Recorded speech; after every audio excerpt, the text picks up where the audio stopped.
Hey, what's going on, guys? OJ back here with another video. Today, we're here to talk about UFC champions and predicting who's going to be the UFC champion of each division come 2026. Now, some champions in 2025, I absolutely enjoyed it when they became the champ and earned their belt, while others, not so much. But this isn't a matter of opinion, all right? I'm trying to use objective analysis to predict every single champion that's going to end up holding the belt by the end of 2026. So without wasting any more time, though, let's jump right into the video. Okay, so starting off with Flyweight, I got Manel Cap. And I say this because he is first off the most dangerous striker on the feet. Knocking out Brandon Royval is not something anybody has ever done in the flyweight division. Even if you're a talented striker like Joshua Van. I'm sorry. Like Manel Cap, the fact that he beat Brandon Royval by round one TKO is still insane to me. So, assuming that Manel Cap gets the next title shot against Joshua Van, I do believe that Manel Cap would beat Joshua Van.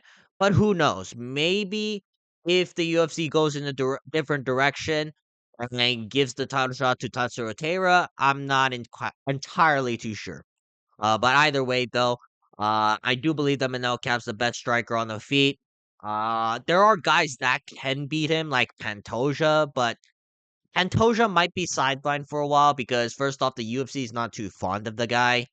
Like, he's not even done anything wrong. It's just that the UFC have clear objectives. They want to go to Japan. They want Joshua Van as a potential superstar.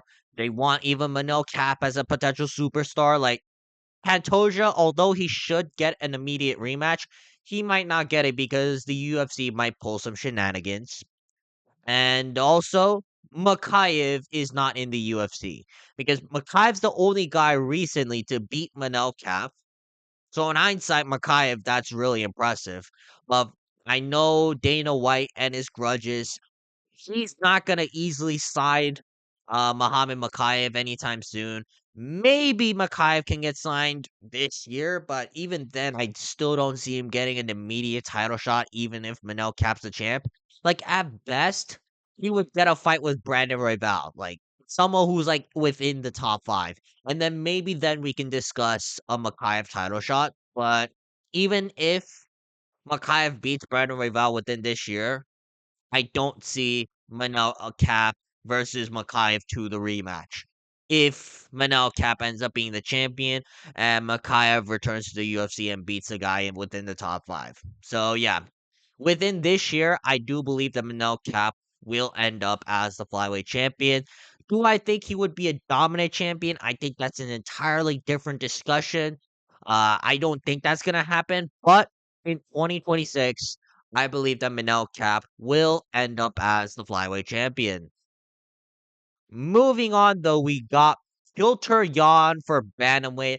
I think Pilter Yan's gonna be the champion for at least the next 2 years because he's downloaded all the data against Marab, and I could see the UFC giving Pilter Yan fights like either the rematch with Marab or a rematch with Sean O'Malley if O'Malley beats Song Yadong.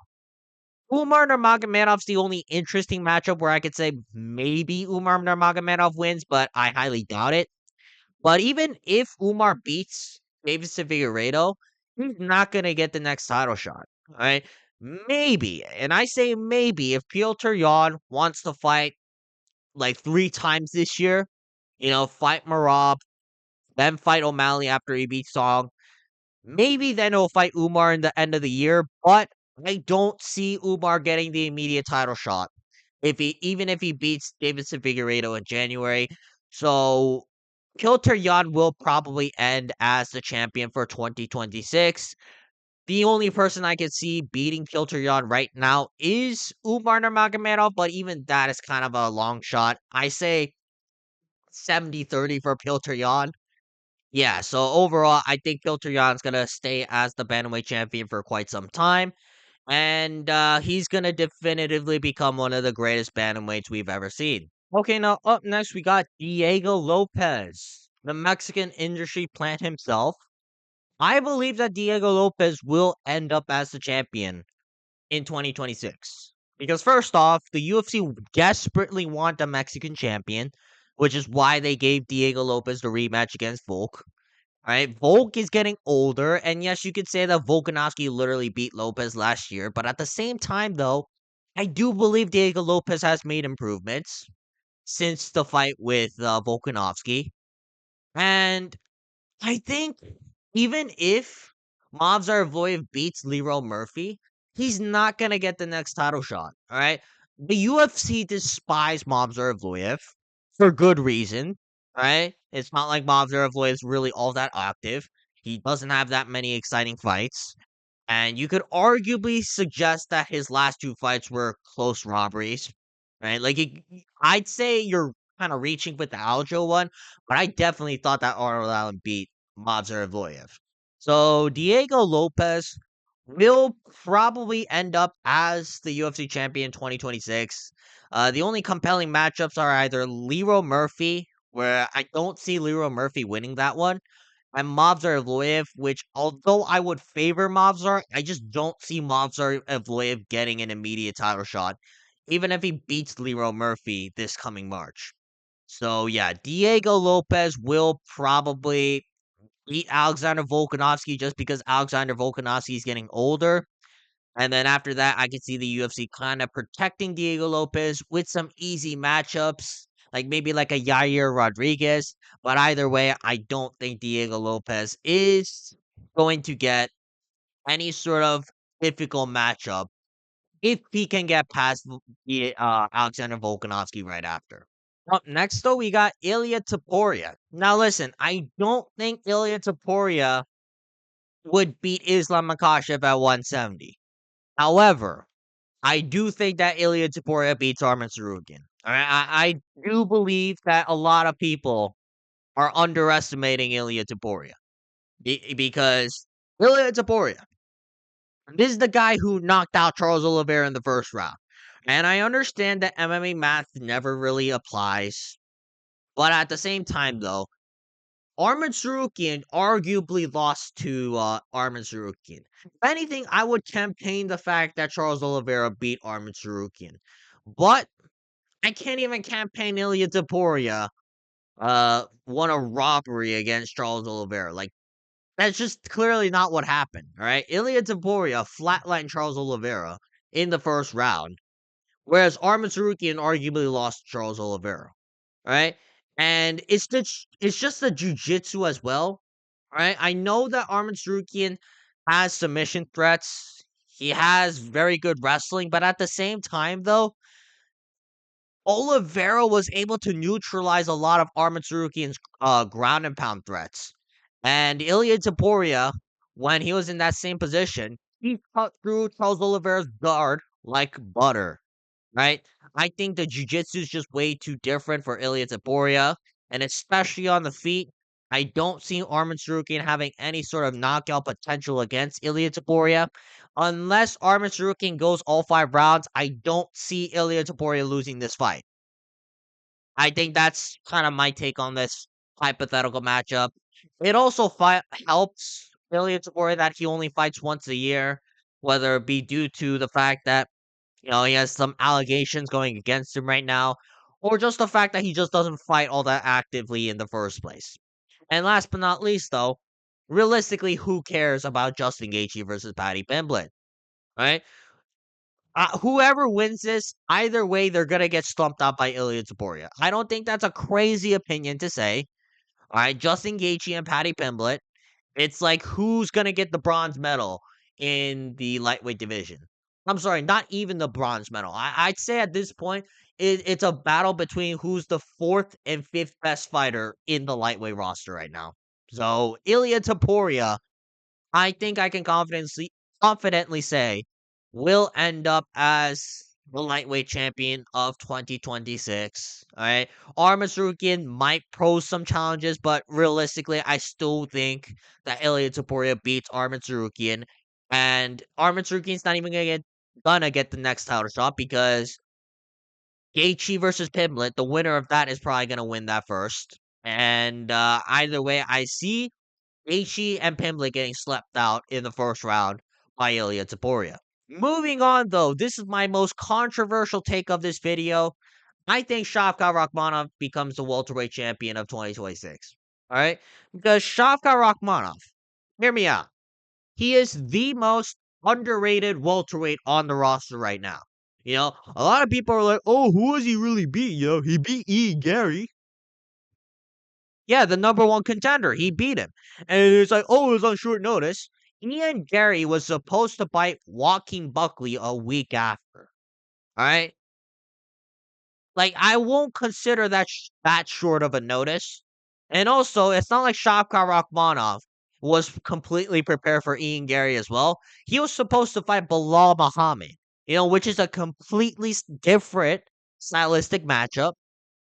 Shavkat Rakhmonov was preparing for a heavy wrestler, not someone like Ian Gary who just sticks and moves like a boring little cunt 24/7.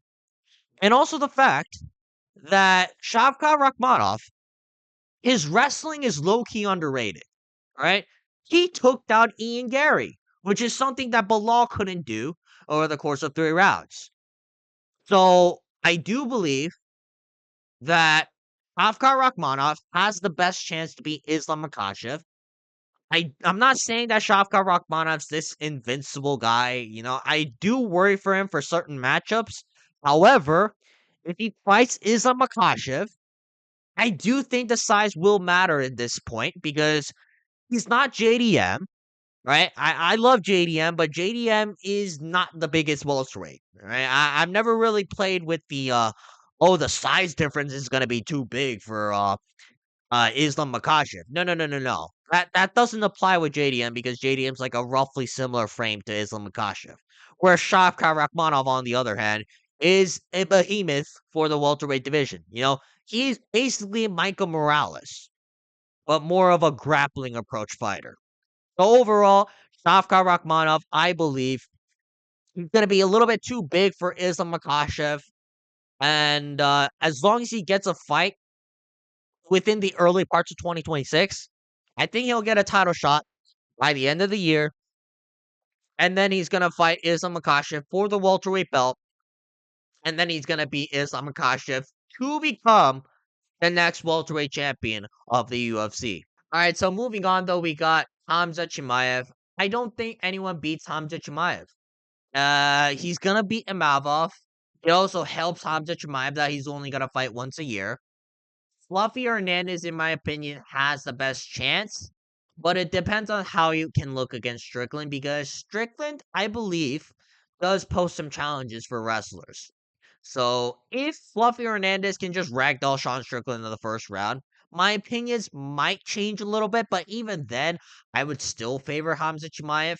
And I don't know if Hamza Chimaev would make a quick turnaround to fight Fluffy Hernandez after he beats Nasruddin Imavov. So Hamza Chimaev, in my opinion, will probably end up as the UFC middleweight champion of 2026, and I don't see him losing the belt within this year. Moving on, though, we got Yuri Prochazka for light heavyweight. The only reason I'm going to say this is because Alex Pereira will probably move up to heavyweight. And Yuri Prochazka will probably fight Carlos Ulberg for the vacant belt. The only one I see Yuri Prochazka having a struggle with is Magomed Ankalaev. But Magomed Ankalaev ain't getting anywhere near a title shot anytime soon.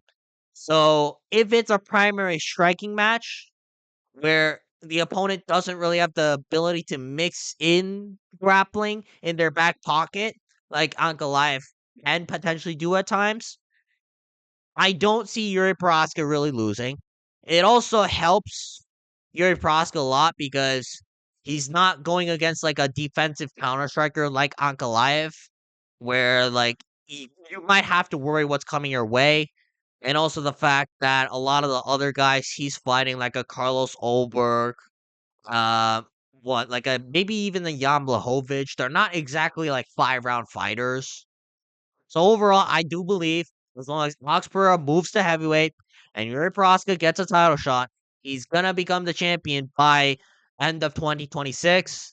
And I don't see him losing the belt to other than Magomed Ankalaev But even then, I would still favor Yuri Prohaska in that matchup, and I don't see Ankalaev getting that chance to fight Yuri Prohaska anytime soon. Last but not least, though, we got Tom Aspinall. I know a lot of people aren't high on Tom Aspinall, but listen, I still think that Aspinall is the best heavyweight on the roster. All right. I believe that Tom Aspinall will beat Cyril Gane in the rematch. He has a chance to download the data. He got his feet wet in the octagon after being held hostage for 15 months because John Jones wouldn't vacate the belt or even fight Tom Aspinall.